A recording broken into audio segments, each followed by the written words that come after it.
as I can remember.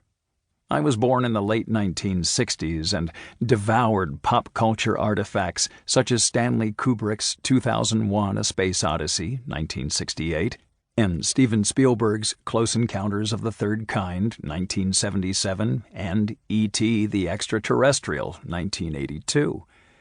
The idea that space aliens might exist and that it might be our destiny to meet them had long since become part of the zeitgeist.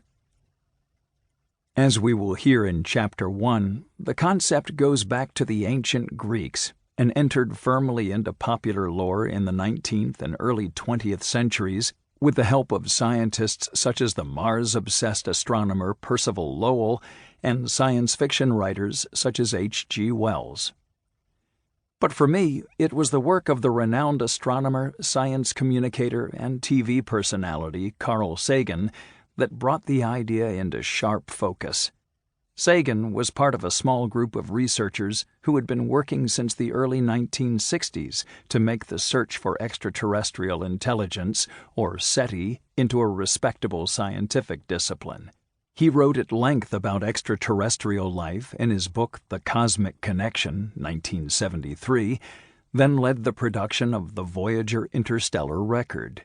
Encoded with audio and photos, the record went into deep space in 1977 aboard the Voyager 1 and Voyager 2 probes as a kind of aspirational message in a bottle.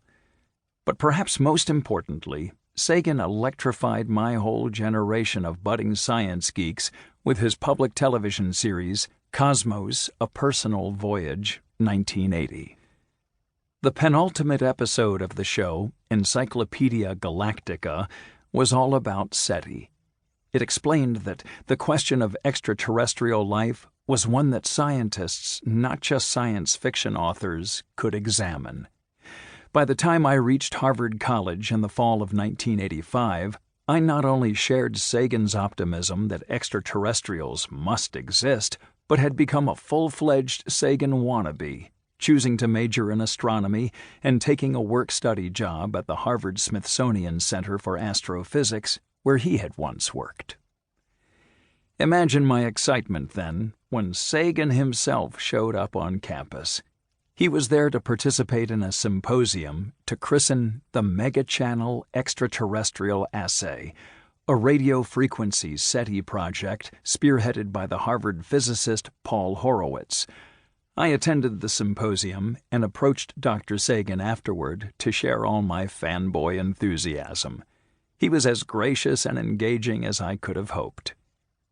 At the very same time, I was trying out for the news section of the weekly campus paper, the Harvard Independent. Thanks to the symposium, I had a story to pitch. The resulting piece about Horowitz's project, which had been made possible by a $100,000 gift from none other than Steven Spielberg. I thought it was time that I got involved in a little science reality, Spielberg said at the symposium, appeared in print the next week. It was my first published article of any kind, and it left me with a passion for writing about science and technology that has never let up. Within a couple of years, my interest in journalism and the history of science had overtaken my interest in astronomy. I went on to get a Ph.D. from MIT in the history and social study of science and technology, and I have spent my adult life working as a technology journalist for print, internet, and audio outlets. But I have long felt that I owe my career in some small way to Spielberg, Horowitz, Sagan, and SETI. The funny thing is that after that first clip on The Independent, I never returned to writing about the subject until the MIT Press invited me to contribute this book. For me, then, this project has offered both a chance to complete an important life circle and a welcome opportunity to immerse myself, more than 30 years after that Harvard symposium, in historical and current thinking about the search for extraterrestrial life and alien civilizations. Before going on to share what I have learned, I would like to thank Susan Buckley, my editor at the MIT Press on this project and a previous one, the Hard Science Fiction Anthology 12 Tomorrows, 2018. She solicited the proposal for this book and has been a creator.